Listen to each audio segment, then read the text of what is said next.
Eu sou extremamente julgado. É extremamente? Julgado. Às vezes, por ser cristão. Uhum. E às vezes bater o papo com as pessoas assim, as pessoas não entendem. Uhum. Né? Às vezes eu uso com você um exemplo, fala tipo Caio Fábio lá. Né? Mas algumas pessoas não conhecem, tá nesse mundo tal, e por aí vai. Tá num mundo diferente, né? Um mundo mais ocultista, e você fala para um mundo mais cristão. Na verdade você fala para todos, mas o grupo predominantemente é cristão.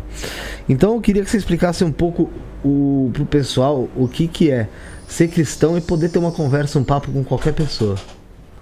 Exatamente sendo como Jesus foi.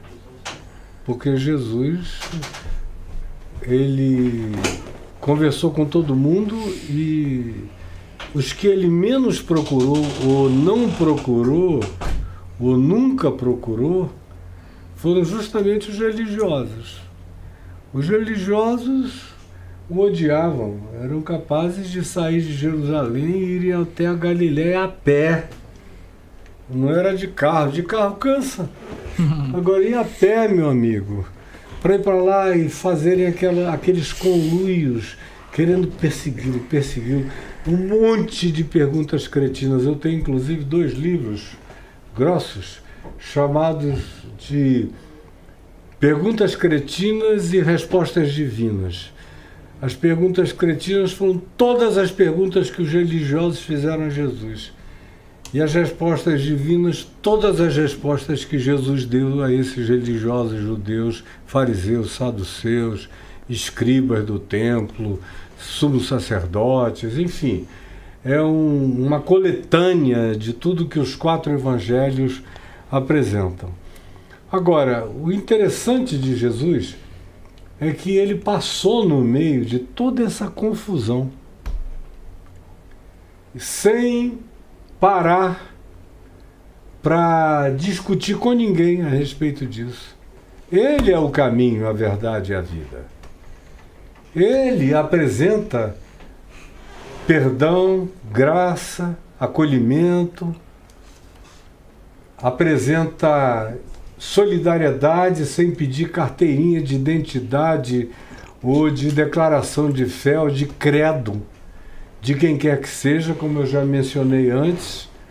Algumas das pessoas que mais fé ele identificou tendo no coração eram justamente aqueles que os religiosos judeus diziam que eram os mais abjetos, e como os samaritanos, os romanos ou os cirofenícios, eram as figuras mais discriminadas dos evangelhos, e também os pecadores, os publicanos, as prostitutas, as meretrizes, com quem ele tinha grande afinidade e convívio. Comia, bebia, ele era acusado de ser amigo de pecadores, era uma das acusações religiosas que ele sofria. Ele foi chamado de Beelzebu. Esse expele demônios pelo poder de Beelzebu. Ele foi chamado de samaritano louco, de samaritano suicida. Todas as declarações horrendas que se possa conceber, os judeus lançaram sobre ele. Então, eu estou em ótima companhia, porque tudo que de mim possam falar de errado sobre o fato de que eu não ando jogando pedra em ninguém, eu só prego o Evangelho. Eu vim hoje aqui e a única coisa que eu falei foi o Evangelho de Jesus. Eu não falei coisa nenhuma além do Evangelho de Jesus. Comecei distinguindo crença de fé, mostrando o que é um e o que é outro, e o resto foi tudo consequência disso aí. Cada um pegue e faça o que queira. Agora, Jesus diz as coisas mais interessantes, vinculadas, por exemplo, a quem ele é, num lugar que era o lugar mais carregado de idolatria do ponto de vista dos judeus, que era a cidade de Cesareia de Filipe, a cidade que Herodes Filipe construiu em homenagem a César, o imperador, onde tinha templo para César, culto a César, a todos os nichos e deuses do panteão greco-romano, lá no norte da Galileia. E antes disso, você lê no livro de Juízes, que era a cidade dedicada a uma quantidade enorme de outras divindades, consideradas divindades antagônicas ao espírito do Deus monoteísta, do Deus dos judeus. E nos dias de Jesus continuava a ser também a cidade do Deus Pan, que era uma divindade extremamente cultuada no mundo greco-romano. Então, pois bem, é ali em Cesareia de Filipe que Jesus vai caminhando com os discípulos dele e para e pergunta: quem dizem as multidões que eu sou? Aí eles começaram a dizer: uns dizem que tu és Elias. Elias já tinha morrido há 800 anos, 900 anos. Então, para ele ser Elias, tinha que ser uma reencarnação. O tema, portanto, daquela declaração era reencarnacionista. Há outros dizem que tu és Jeremias, que também já estava morto há mais de 700 anos. Portanto, o tema, outra vez, era reencarnacionista. Há outros dizem que tu és algum dos profetas passados. Todas as alusões eram reencarnacionistas. Como, por exemplo, de tudo que você anunciou aqui, não tem uma única crença que exclua a reencarnação, de todas as que você falou aqui. E Jesus não disse nada.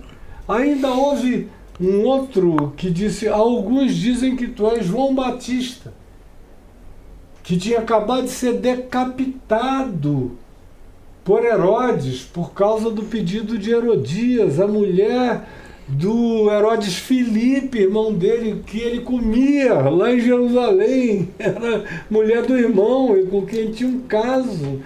E agora ele queria pegar e comer a filha dela, Salomé, que era uma gatinha de 16, 17 aninhos, linda, que dançou quase pelada, e ele disse: eu dou até metade do meu reino a você. Falou para a mãe, ele disse: se você deixar eu pegar essa gostosa.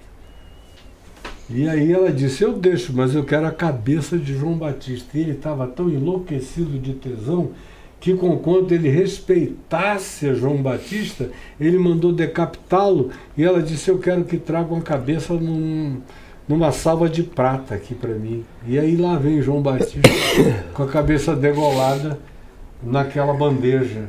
Aí o resto era para Herodes pegar a Salomé.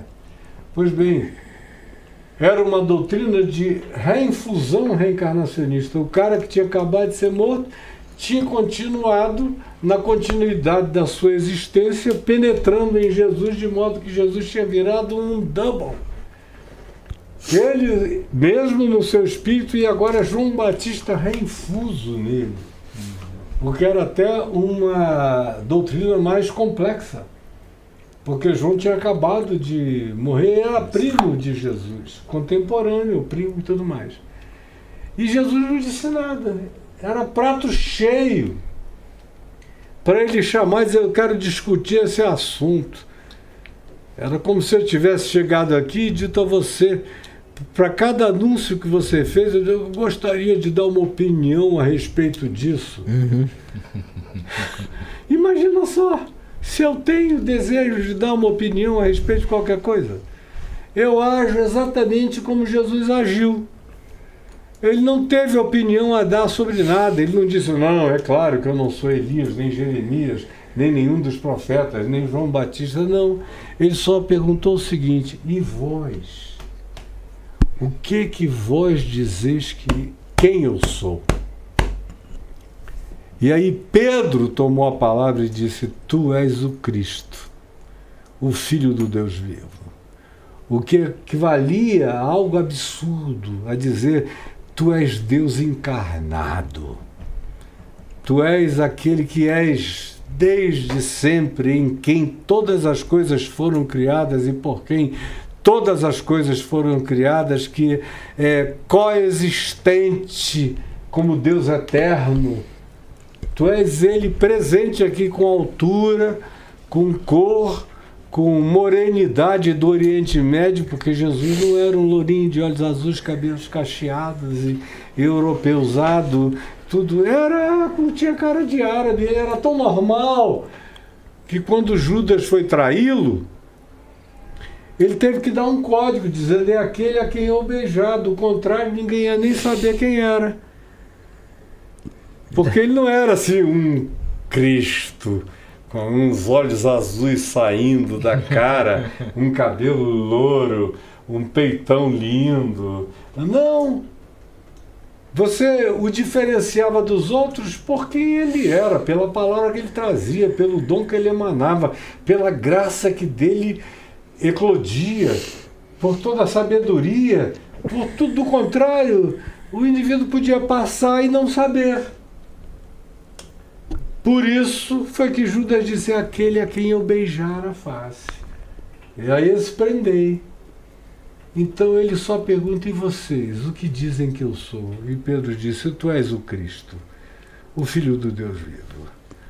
A única coisa que me interessa é levar a pessoa e as pessoas à convicção de quem é Jesus. Porque, meu querido, quando o indivíduo ganha a convicção de quem é Jesus, tudo mais se transforma em vela fina de aniversário comparado com o sol a pino ao meio-dia. É a mesma importância e o mesmo significado. Então eu vou comparar e dizer: olha, essa aqui é a velhinha e esse aqui é o sol a pino. Eu não. Eu sou, acho que, inteligente o bastante, sensato o bastante para saber que Jesus nunca fez propaganda de Jesus. Você não vê Jesus falando de Jesus. Quando ele diz: eu sou o caminho, a verdade e a vida, ele diz para os 12 apóstolos. Ele ressuscita e não vai ficar em pé em cima do pináculo do templo, que foi até uma tentação de Satanás a ele. Pula do pináculo para baixo para fazer um showcase e os anjos virem te pegar e você encurtar o caminho ou qualquer outra coisa. Não, ele é manso e humilde de coração. Ele diz: vinde a mim todos vós que estáis cansados e sobrecarregados, e eu vos aliviarei. Vinde a mim, porque o meu jugo é suave e o meu fardo é leve, e encontrareis descanso para as vossas almas. Agora, ele não diz: quem é que quer me aceitar como Senhor e Salvador, levante a mão aqui nesse lugar. Ou ele não chega lá em Cesareia de Filipe e diz: vamos derrubar esses nichos, esses altares, vamos botar o templo dedicado a César abaixo. Não, ele passou batido. Aquilo ali fazia parte do limite de onde as pessoas estavam, de como as pessoas viam e enxergavam. Ele estava interessado em promover algo para além daquilo ali. O debate de Jesus nunca foi religioso.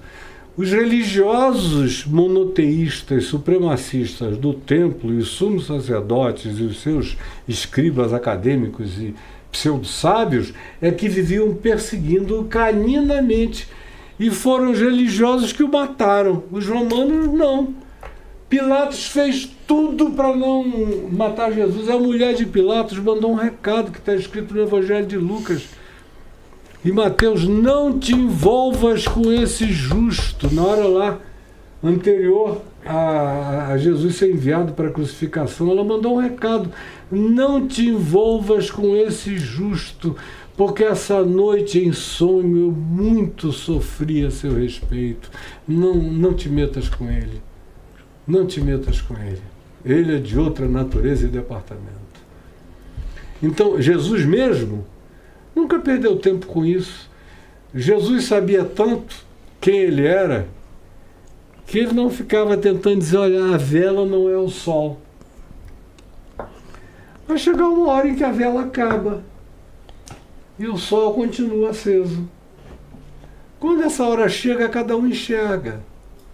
Antes disso, é só guerra, briga, ódio, confronto religioso, discussão.